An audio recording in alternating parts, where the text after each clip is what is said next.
Hello guys, आज हम आ चुके हैं एक नए वीडियो के साथ जिसमें मैं आपको बताऊंगा कि किसी भी कंस्ट्रक्शन वर्क में अगर आपको एस्टिमेशन करना है कि कितना ब्रिक यूज़ हो रहा है, कितना सैंड यूज़ हो रहा है, कितना सीमेंट यूज़ हो रहा है, इसको निकालना है तो हम कैसे फाइंड आउट करेंगे कि कोई भी आप कंस्ट्रक्शन करवा रहे हैं। देखिए, सीधी सी बात यह है कि अगर आप कोई कंस्ट्रक्शन करवा रहे हैं, उस कंस्ट्रक्शन वर्क में 75% ब्रिक वर्क होता है और 25% में बीम होते हैं, कॉलम्स होते हैं, फुटिंग्स होती हैं।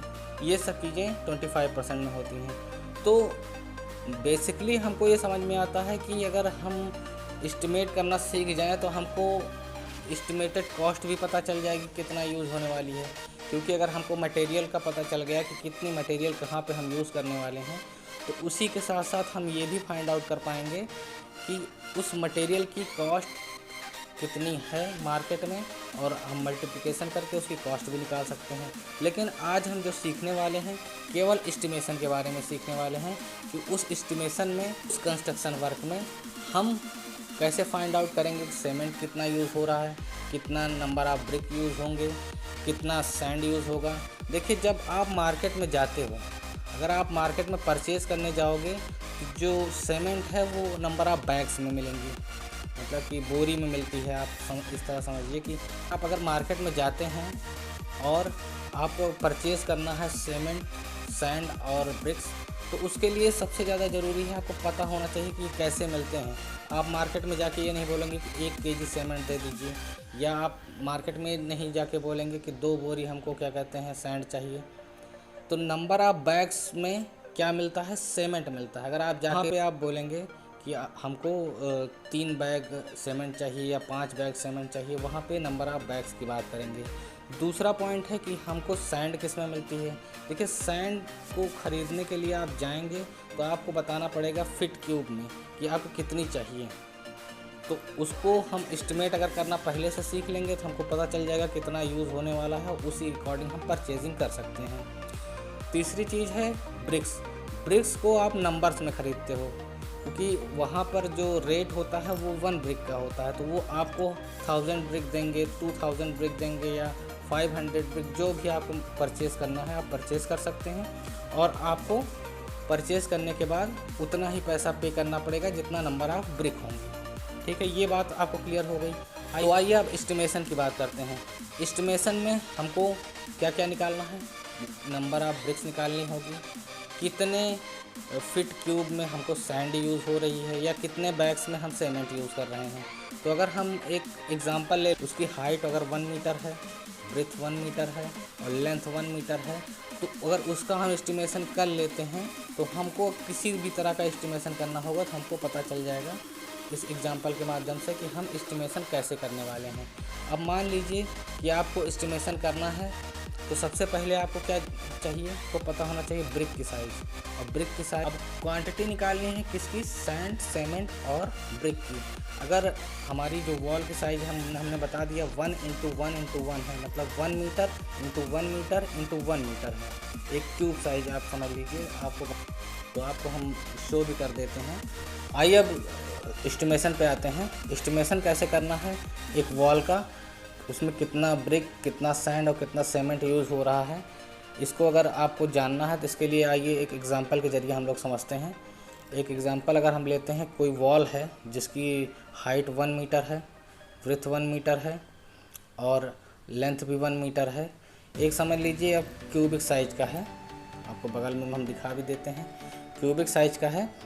और उसके हमको एस्टिमेशन करना है कि उस 1 मीटर के वॉल में कितना सीमेंट, कितना सैंड और कितना सीमेंट लगेगा, इसके एस्टिमेशन हमको करना है। ठीक है, अब हमको वॉल की साइज़ पता है, वॉल की साइज़ 1 × 1 × 1 मीटर है।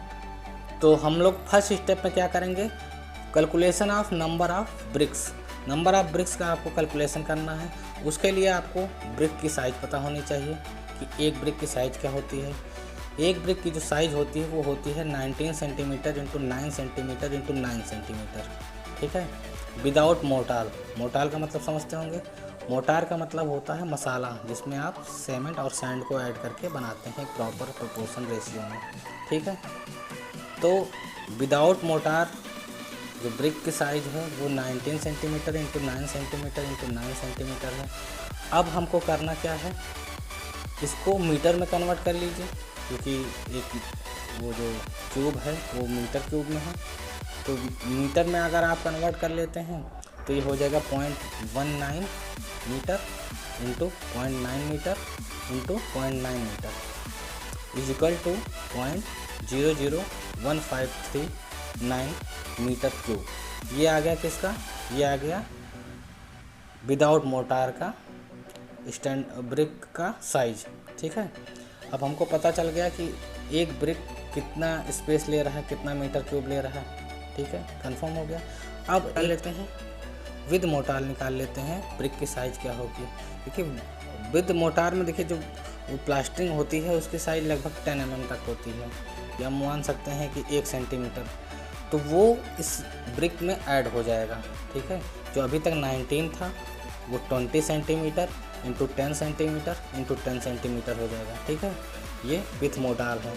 तो अब क्या करेंगे, इसको हम फिर से मीटर में कन्वर्ट करके मल्टीप्लिकेशन करके लिख लेंगे, तो हो जाएगा 0.20 metre into 0.1 metre into 0.1 metre is equal to हो जाएगा 0.002 मीटर क्यूब। ठीक है, ये विद मोटार हो गया। अब हमको क्या करना है, आपको नंबर ऑफ ब्रिक्स निकालनी है। ये नंबर ऑफ ब्रिक का फार्मूला होता है volume of wall upon volume of one brick with motor. ठीक है, यहाँ पे अभी हम वन ब्रिक का विद मोटार का वन ब्रिक का जो वॉल्यूम आ रहा था उसको हम निकाल चुके हैं। अब क्या करिए, पुट कर दीजिए, जो वॉल का वॉल्यूम था वो 1 मीटर क्यूब था। ठीक है, और जो ब्रिक का वॉल्यूम है वो है 0.002।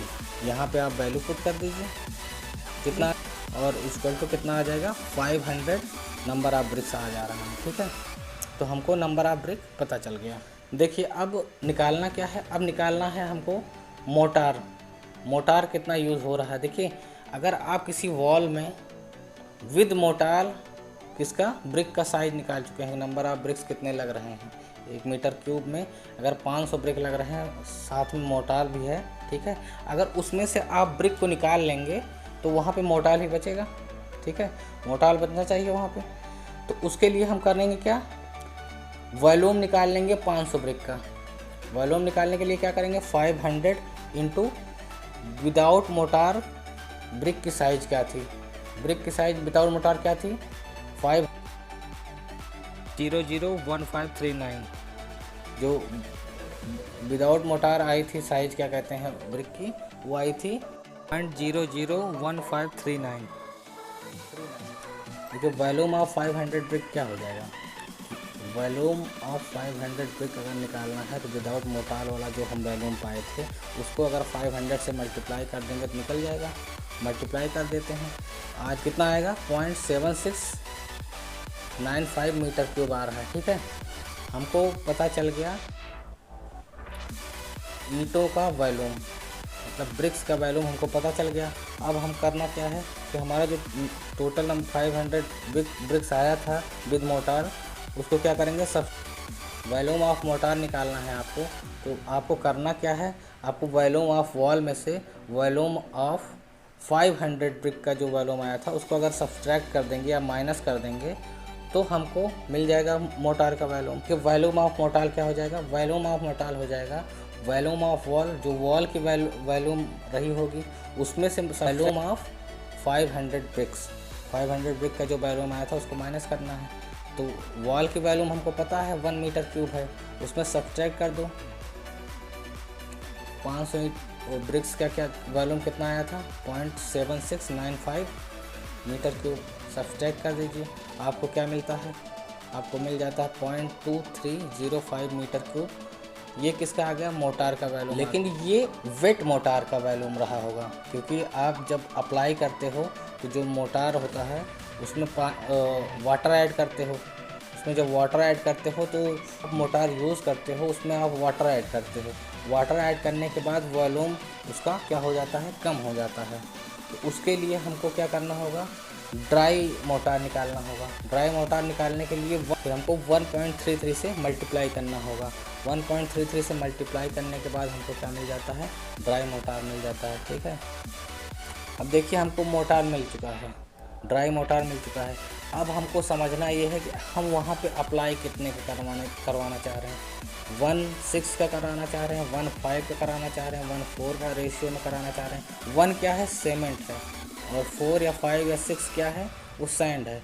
तो अगर हम मान के चलते हैं 1/6 का हम अप्लाई करते हैं, 1/6 का अगर अप्लाई कर रहे हैं वहाँ पे हम रेशियो, तो उसके बाद हमको करना ये है कि वॉल्यूम ऑफ सीमेंट रिक्वायर्ड अगर निकालना है तो क्या करेंगे, 1 जो भी रेशियो है, जैसे 6 और 1 का रेशियो दोनों को ऐड कर दीजिए, इनटू जो ड्राई मोटार का अभी वॉल्यूम हमने प्राप्त किया है उसको अगर हम मल्टीप्लिकेशन कर देंगे तो हमको सीमेंट कितने रिक्वायर, तो मल्टीप्लिकेशन करने के बाद हमको क्या मिल जाता है, 0.0437 मीटर क्यूब मिल जा रहा है।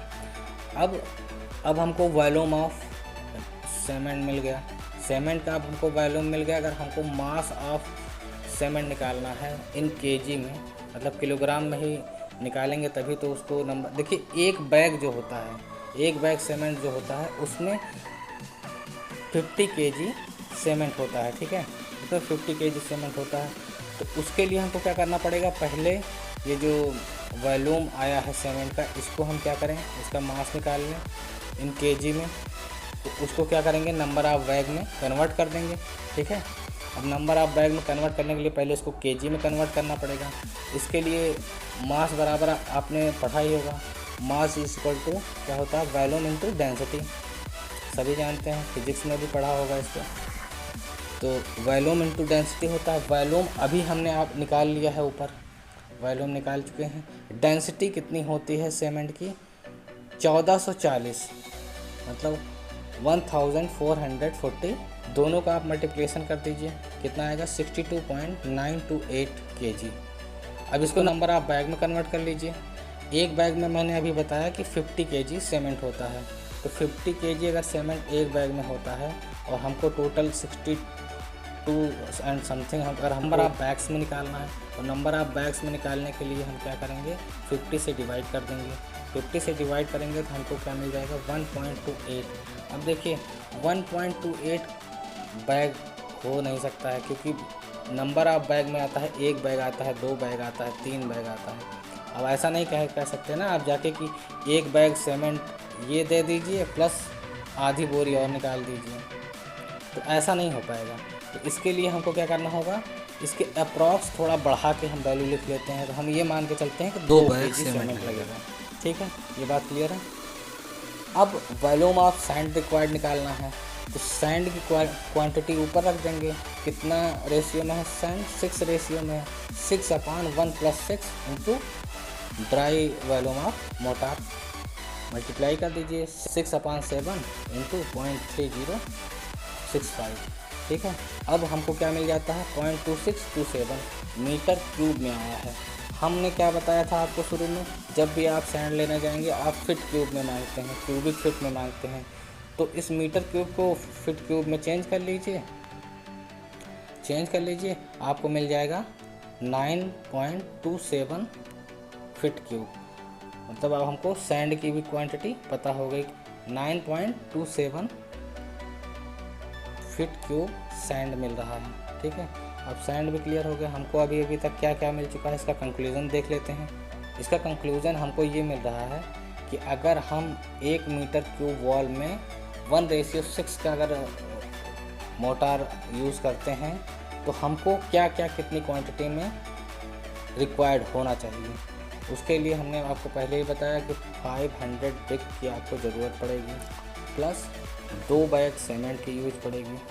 ठीक है, प्लस सैंड निकाल के ही बताया 9.27 फिट क्यूब आपको सैंड की रिक्वायरमेंट पड़ेगी। ठीक है, वीडियो कैसा लगा इसको ज़रूर बताइएगा, और किस टॉपिक पे वीडियो बनाएं, किस सजेशन भी करिएगा। Thank you.